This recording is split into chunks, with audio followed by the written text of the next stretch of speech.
18 साल हमारे लिए शायद फ्रीडम की उम्र होती है, लेकिन सोचो अगर 18 साल का होते ही किसी बच्चे से कहा जाए अब तुम्हारा कोई नहीं है, न फैमिली, न पैसे, न सहारा, तो उसकी जिंदगी कैसी होगी। ये रियलिटी है उन बच्चों की जो ऑर्फनेज और चाइल्ड केयर इंस्टीट्यूशन में बड़े होते हैं। 18 साल तक सिस्टम उनका होता है, लेकिन 18 के बाद ज्यादातर बच्चे कंप्लीटली अकेले पड़ जाते हैं। लेकिन पहली बार किसी सरकार ने इन बच्चों के 18 साल के बाद की जिंदगी के बारे में सीरियसली सोचा है।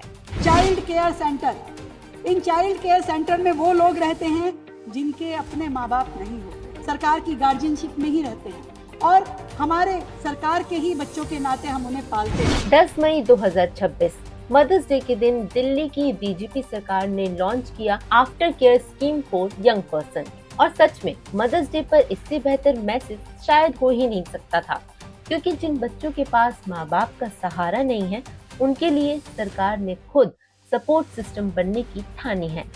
इन बच्चों के फ्यूचर को सिक्योर करने के लिए साल 2026 से 27 के शुरुआती फेज के लिए दिल्ली गवर्नमेंट ने इस स्कीम पर 3.5 करोड़ रुपए का बजट रखा है, ताकि ऑर्फनेज छोड़ने वाले बच्चों को मिले higher education support, skill training, internship opportunities, career guidance, financial assistance, job support, यानी सिर्फ सिंपैथी नहीं बल्कि जिंदगी में अपने पैरों पर खड़े होने का पूरा रोड मैप। और सबसे इम्पोर्टेंट बात, दिल्ली में हर साल लगभग 150 से 200 बच्चे 18 साल के बाद इंस्टीट्यूशन से बाहर आते हैं। पहले 18 साल के बाद इन बच्चों के सामने सबसे बड़ा सवाल होता था अब जिंदगी कैसे चलेगी, लेकिन अब पहली बार सरकार कह रही है 18 के बाद भी हम तुम्हारे साथ हैं। और यही फर्क होता है सिर्फ बातें करने और सच में काम करने में।